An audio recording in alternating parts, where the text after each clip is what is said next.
This edition of MacVoices is supported by you, our viewers and listeners, through our new Patreon campaign. If you get value from MacVoices, please consider helping support the show by visiting patreon.com/MacVoices.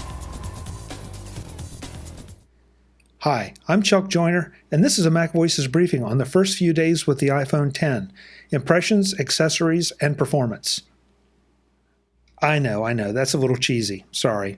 But Animoji seemed to be one of the defining aspects of the iPhone X, at least so far, and I thought you would enjoy seeing what it can do, and maybe also how you look when you're creating an Animoji.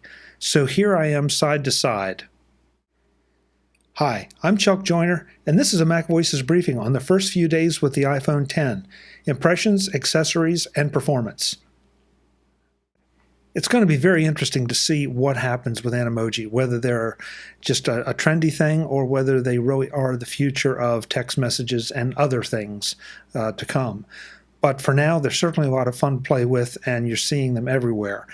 The whole Animoji karaoke thing, I decided not to do. I didn't really think you would appreciate that. But let's go back to the beginning and start over and start looking at my first few days with the iPhone X. I'm not going to do much of an unboxing discussion. If you've seen one, you've seen them all. But I have to say that I'm always struck by the care that Apple gives to their packaging, and it can be summed up in one image with this simple piece of plastic film that wraps around the box. There's no cutting or tearing required. You just pull the tab and it comes off simply and smoothly. It's such a small thing, but it's indicative of Apple's attention to detail and the quality of the experience.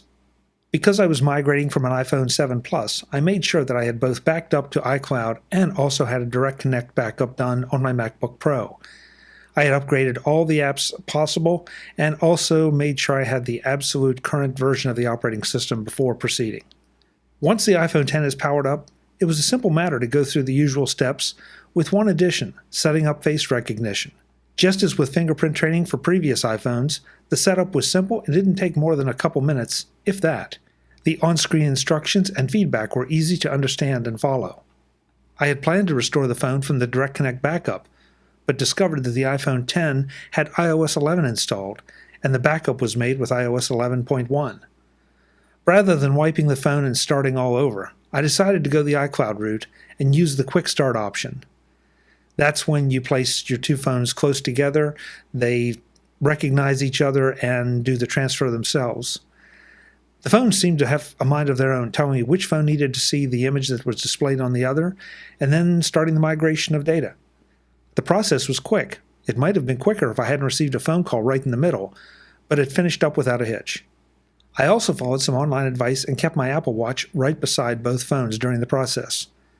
At one point in the setup, I received a prompt asking if I wanted to use the watch with the new iPhone X.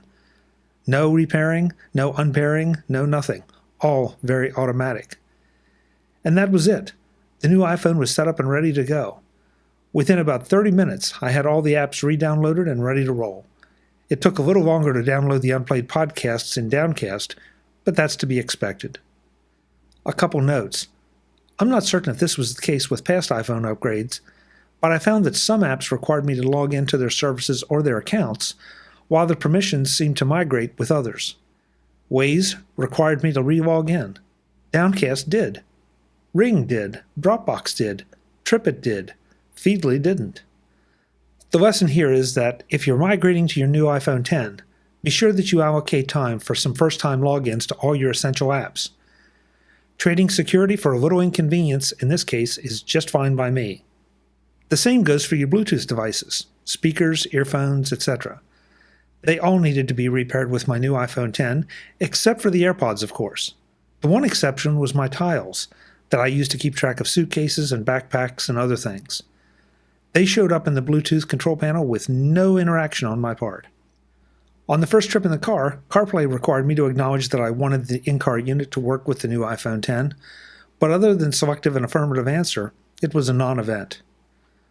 Now, the other big question about the iPhone X is whether Face ID really works and how fast it works. I can honestly say that it's as fast or faster than Touch ID for me. In fact, I have a hard time making it not work. I have to turn the phone a good 35 to 45 degrees away from my face for it not to unlock. I've tried fooling it with different sunglasses and caps, but it opens every single time. Even in the car with the iPhone X on the mount, it works just fine. This was one of my concerns, just as it was with Touch ID, since other manufacturers who tried both touch and face recognition had failed to a significant degree in their implementation. Apple nailed it. Period. Because the iPhone X is a bit of a pricey investment, I wanted to be sure I had at least some level of protection as soon as it arrived. A week ago, I scanned Amazon for inexpensive cases that would tide me over until some of the more serious options arrived in the market, and I also wanted glass screen protectors to prevent scratching. The iPhone X itself is a beautiful piece of engineering, but it can be slippery, and who wants a cracked iPhone right out of the gate? I opted for the Spigen Tough Armor iPhone X case with Kickstand. There were cheaper cases, but I've had good luck with Spigen products in the past, and this one came with one of my favorite case features, a built-in kickstand. And I'm completely satisfied with my choice. It does not obstruct any of the iPhone X screen, yet fits securely. The angular design and TPC sides make it easy to hold, and the polycarbonate back protects the glass back of the iPhone X. Yes, it covers some of the beauty of the phone, but I'll take that over a hefty repair bill should I make a mistake. I went with a 3-pack of glass screen protectors from Amfilm because they were cheap and well rated. Again, I made a great choice because this screen protector went on easier than any I've used on any iPhone before. One note about application though. The new notch design of the phone makes placement of the screen protector just a little more challenging. It's similar to having to align a screen protector with the old home button. You need to pay special attention to the horns of the screen. On my first try, I didn't quite get it right, and the top edge of the screen protector was a little low and a little left, creating a rainbow-like line at the very top of the protector, especially when there was a white screen on screen. It's a small thing, but I suggest that you make sure your phone is turned on and on the white screen of an app that shows the horns so you get it right. The native Health app is perfect for this task. Finally, as more of a fun thing, I ordered a Turbot 3-coil wireless Qi charging stand to be able to test cases with the wireless charger, and also because, well, I wanted to go wireless. The flat lay-down disc chargers don't make any sense to me, and the Turbot holds it at a perfect viewing angle, whether on the nightstand or on my desk. A blue LED means it's plugged in, and a green LED means the phone is charging. Once again, I picked a winner. The charging works perfectly with or without the case. You can place the phone on the charger in landscape or portrait mode, and I'm not seeing any difference in the charging rate, at least so far. I'm seriously contemplating ordering a second one for the office. To wrap this up, a few overall impressions. I knew the iPhone X would be physically smaller than my 7 Plus, but didn't realize how much smaller and how good it would feel in my hand. It's a perfect compromise between the desire for a larger screen but a smaller iPhone body. The OLED screen is gorgeous, especially if you're watching videos on the phone, an activity facilitated by the kickstand case and a charging stand that accommodates landscape orientation. After 2 days without the home button, I'm only missing it because of muscle memory. The conversion to the new gestures has been a conscious but simple one. Yes, my thumb still reaches for the home button occasionally, and it's not there, but I'm rapidly being trained, and I like it. The new gestures all seem to make sense if you think about them, and they're not hard to adopt. I'm 100% delighted with my iPhone X.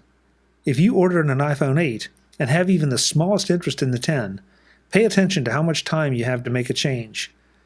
I can't imagine you'll be dissatisfied with the iPhone X. That's it for this MacVoices briefing. I'll be back with more soon, but until then, and as always, thanks for watching. Visit MacVoices.com for show notes and to connect with Chuck on social media.